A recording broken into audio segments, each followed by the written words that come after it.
What's up, people? We're back for number 2. All right, let's get straight into this. Right, so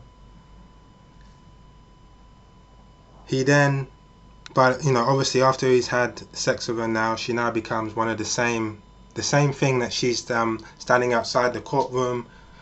R. Kelly never do this. Now of a sudden she's entrapped in the same world. And this is why it was important that I talked about worlds. Remember I said to you, I did a video on this about what was it, different worlds or something? It was important because this is exactly the same thing I'm talking about when I said I never envisioned myself smoking, and then within the blink of an eye, one day, I used to take the mickey out of people that smoked. I used to remember knocking cigarettes out of people's mouths. That's how harsh I was on it. If someone was smoking and they smoked in front of me, I'd knock out their mouth and say, "Don't smoke that in front of me." Then 3-4 years later, I'm sitting down with a cigarette in my mouth. I remember people saying to me, "But Luke, come on, man, you were walking around all high and mighty and all that kind of stuff." So this is why it's important that I talk about different worlds and things like that. But yeah, she's now entrapped into R. Kelly's world. But the point that I was trying to make was this: is that and this is where me and the person that I was talking about in the previous video, turned into a little bit of an argument here, because again, she was saying, R. Kelly's a grown man and there's no circumstances where a minor, someone under the age of 16, or is it 18, whatever age really, well, not whatever age, let's be honest about it, let's be clear about this, under the age, it depends on what state or what country you're in. I think in the UK it's 16, or even it might be 18, so we say under the age of the country's consent, yeah. There's no way that an adult should be having sex with a minor. Yeah, it's as simple as that. There's no rules, and the adult is always in the wrong or this or that. But the point I was trying to make to the person was that the ignorance here, and she's like, no, I don't care. If the person is, she can't be ignorant because she's 14. What I wanted her to understand is there is a bit of ignorance on behalf of the 14 or 16-year-old girl. There was a slight bit of ignorance there. That's what I wanted her to accept, and she wouldn't accept it. She was like, no, there is no ignorance whatsoever, and then she went as far as to say, she had a child, and her child was out there with a picket sign supporting R. Kelly. And I said, well, no. See, this is where me and you differ, because I just want you to understand that there's a certain level of ignorance on behalf of that girl. That's all I want you to understand. She didn't want to understand it. And there's certain people now that are not understanding that, and that's fine. You don't have to understand it. They're upset. They may even unsubscribe or whatever. That's fine, yeah? All I'm trying to say to you is that you have to understand that there is a certain level of ignorance on behalf of that little girl. There's a certain level of ignorance there, because if R. Kelly's been accused of sleeping with God knows how many minors, and there's a sex tape circulating, and you're going outside the court case, what are you even doing there in the first place? That's the first thing, right? The second thing is, and people say, yeah, but you're a star, and you're what's the word? You're puppy crush, or whatever you want to call it. You're infatuated and all those kind of things. Okay. All right, you're infatuated, but then 2 years later, you've gone to his house. You've gone to a grown man's house. R. Kelly's a grown-ass man, and you know about it. Like, if I knew that, if that's truly the case, then I wouldn't meet him at his house. I'd meet him. So I'm trying to say, I'd go to a restaurant to meet R. Kelly, or go to the studio, although he was raping girls in the studio. But I'd go to the studio or someplace there. But I wouldn't go to his house. It just doesn't. But where are we going with all of this? Okay, so damn, I've lost my train of thought now. Yeah, so we have to accept that there's a certain level of ignorance. Once we can accept that there is a certain level of ignorance, then we can move on. Now we can say, boom. Okay, so the girl was ignorant, but she's 14. I don't mind that. I respect that. She was ignorant. She was a bit kind of callous, or whatever you want to call it, but she's 14, so she can't be to blame. I accept that. Okay, now I can accept that. Now what we can ask ourselves, now we move on to stage 2, and stage 2 is, why is she ignorant? Okay, and there's only one explanation for it, and that will be her parents. Now we can move on to, right, why is she ignorant? The ignorance comes from her parents, because there's no way in hell my little girl would be standing on the steps of a court, of a court supporting R. Kelly with a picket fence. It just wouldn't happen. When I know that there's a sex tape circulating around there. So, and then, the person said, well, what if they don't speak to their parents? But, my parents never knew everything that I did and all of that. And I said, well, from my perspective, that's still a failure on behalf of the parents, because right of it is, you should know what your child's out there doing. You should know what they're out there doing. And if you don't know what your son or your daughter is out there doing, I know the world is heading towards a very kind of dark place where the system has more of an influence on your children than what you do. I'm very much aware of that. And once you put them out there doing that, then the hands of the system. The system even says you can't even lay a hand on your child. But that will be another video as well. So your child can spit in your face and behave a certain way, and there's nothing you can really do about it. I understand all of that. Can't even discipline your child. I understand that. But I still think that if your child's out there, you should know what they're doing. If I have a little girl at 14 and she's out there supporting R. Kelly, I should know. Even if it means me creeping into a room and seeing, what she's doing. I'm sorry, I have to know. I have to know what she's out there doing. So for me, when this girl was saying, oh yeah, well my parents didn't know what I was doing at 14, this or that, your parents failed then, basically, as far as I'm concerned. They failed. Your parents failed because they should know what they're doing. R. Kelly is a grown man. He is a paedophile, okay? But supposedly, because he hasn't been convicted yet, okay? But there is a level of ignorance from the little girl, which then boils down to the parents, okay? That's how I justify it all. Okay, now what we're going to do is we're going to take a look at me at 14 years old, and this is important. This will be another very important video, so I want you to stay with me and I want you to listen to what I'm saying very carefully. Okay, everything in my life, this ties back to when I said to you, like, why am I doing these videos and things like that. I've had to learn the hard way in my life. I didn't have a father to tell me how to behave. I did kind of have a mother, but my mother kind of contradicted herself a lot, so I couldn't actually listen to my mum. I couldn't listen to someone that said don't smoke, but yet they're sitting there with a cigarette in their mouth. I can't really pay attention to that, and I don't think any child can. I mean, let's be real about it. If you've got someone in front of you telling you not to do something, they do it. Most children are going to turn off, right? So I couldn't really listen to my mum too tough, and I didn't have a father, so I've had to learn every hard lesson in my life by myself, and today I was thinking of something, and I wasn't going to say this, but you know what, I will say it, because it's my channel has always been about being honest and being open and things like that. My mother has always been, she's not a racist, she never has been, she's always been, when we were growing up as children, we always had neighbours round. My mum would let anyone in the house, she'd feed them, and I've talked about this in my previous videos, and some of those people even went as far as to go out and, because some of them weren't always straight, on the straight and narrow, some of them are criminals, so some of them would try to return the favour by going out there and stealing clothes for us as children and things like that. My mother never encouraged them to, never asked them how they got it. They would take it on their own. I remember one guy actually taking me into a store one time, chose some clothes from me, and then I remember him saying to me, right Luke, take this bag and run across the road and sit in McDonald's, I'll be there in 10 minutes. And I remember me taking the bag, because he put these stolen clothes into the bag once while we're in the shop, and I remember as about 4 or 5 years old, running across the road and sitting in McDonald's. And then he came over to McDonald's, and then the guy from the store came over and was like, let me see what's in that bag. And it was embarrassing. At 4 or 5 years old, I remember it to this day like it was nothing. I remember it like it happened yesterday, basically. It was embarrassing.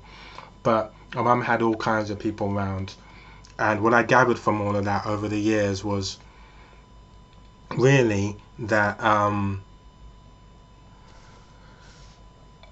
it's okay to befriend people, and if they want to buy you things or get you things, that's fine. That's the kind of impression that I got from my mum. Yeah. because she had all kinds of people around the house. She wasn't, she never slept with multiple guys or anything like that. I'm not implying that at all. What I'm saying is that, she had a lot of friends, male and female. Her house was open to many people coming in and out of the house and all that kind of stuff. And what I gathered is that, maybe it's okay to have people buy you things, befriend people and have them buy you things, and even if you're not really interested in having that person around you. That's what I gathered from it. And I remember one day, because my dad never lived with us, he lived in a different area. I remember going to see my dad one time, and I would meet him in the middle of this kind of I'd meet him in the middle of a busy high street, and sometimes he would give me money. And I remember when I was speaking to my dad, there was this guy standing on the corner as I'm speaking to him. Now my dad's a Jamaican. At the time there, he was against, and probably still is now, any kind of homosexuality, paedophiles and all that. He'll kill them. He'll literally get a knife and stab them. But I remember that I was speaking to my dad for a while, and then my dad handed me some money and he walked off, because I'd meet him at a certain point, I'll go looking for him on the busy high street and I find him there, and he gave me, I remember him saying a few words and saying, listen, here's some money, and as he left and he walked away, some guy walked up to me, and he said to me, oh, who's that? I said, oh, that's my dad. He goes, oh, it's your dad, is it? He was a grown-ass man as well. I was about 13, maybe 14. He's like, oh, okay, well, I can't remember what he said, but he said something like, oh, okay, well, how about I take you shopping? Would you like to come shopping with me? And I was like, oh, okay, no, well, maybe. I can't remember what I said anyway. But I remember him saying, well, why don't you come back later on and I'll take you shopping. And I remember, I don't know how it ended, but I remember getting on the bus. But the point I'm trying to make is that I remember jumping back on the bus, and the first thing that entered my mind was, damn, maybe I should have went shopping with the guy. Maybe I should have. The reason why this entered my mind, and I have to call it out exactly how it is bad parenting, It's as simple as that. There's no confusion here. Bad parenting. That's what entered my mind. With this little girl, this 14-year-old girl with R. Kelly, we can only assume that she had really bad parents, and that's why she's out there doing it. Her parents weren't continuously in her life. Her parents didn't have very good communication with their daughter, where they're open and honest about a lot of things, where they can come and talk to their daughter about a lot of things. They never had that kind of relationship. But if they did,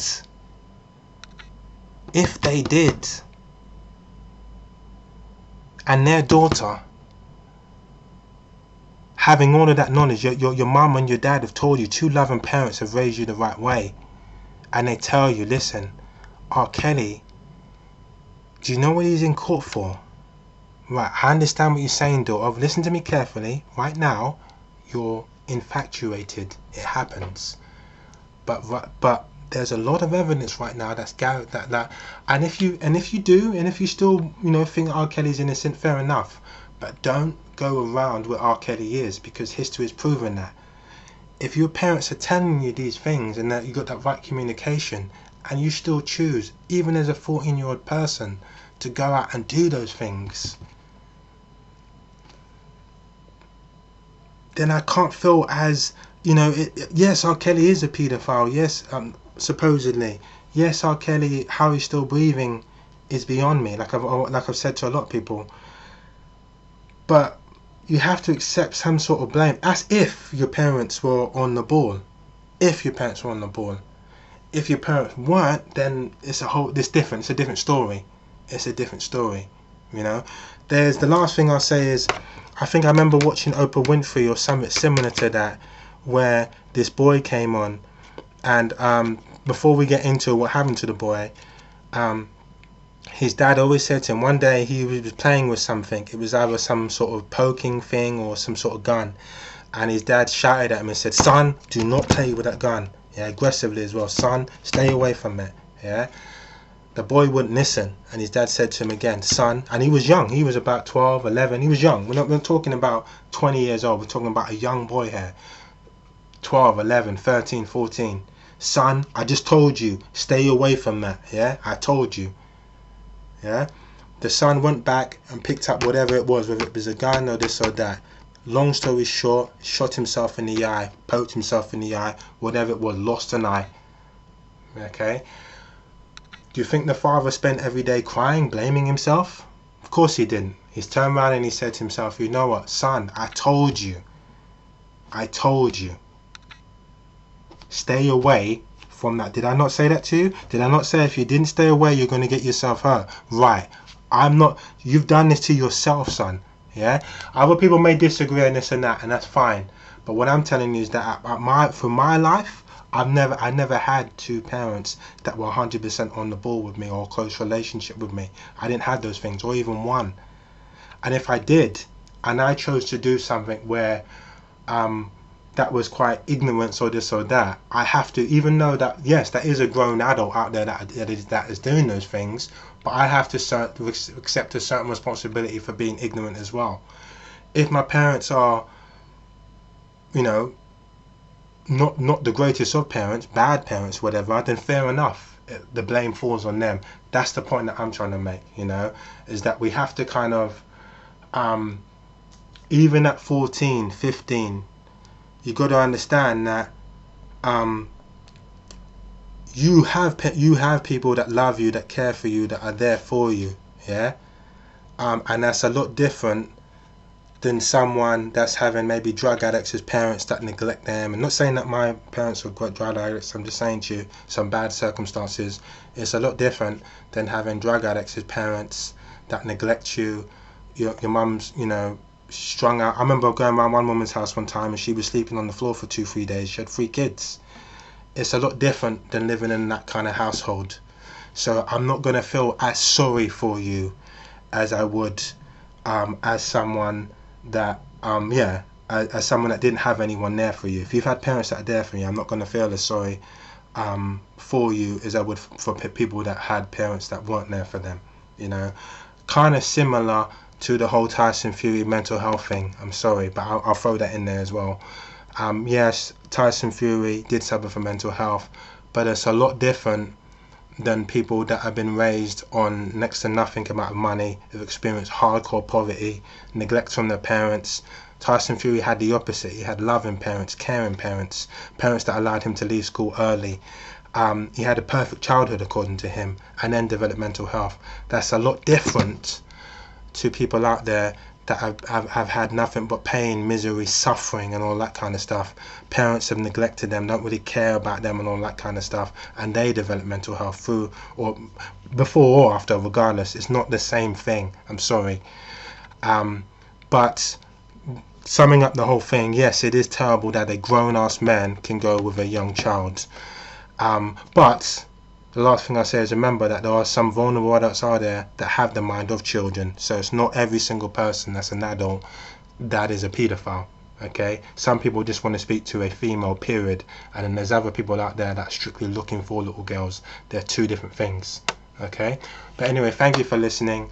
One more video to do, and that's talking about certain friends. That is me having a gay male friend the same as, say, a female having a gay male friend? And let's get to the root of it, because this is where the subject's kicked in. If I had a male friend that I'd known for, say, 20 years, and they suddenly turned around and told me they were gay, would I can still continue to have that person as a friend? That's what it boils down to. That's just the next video. Anyway, guys, I will see you around. Thank you for watching. Peace.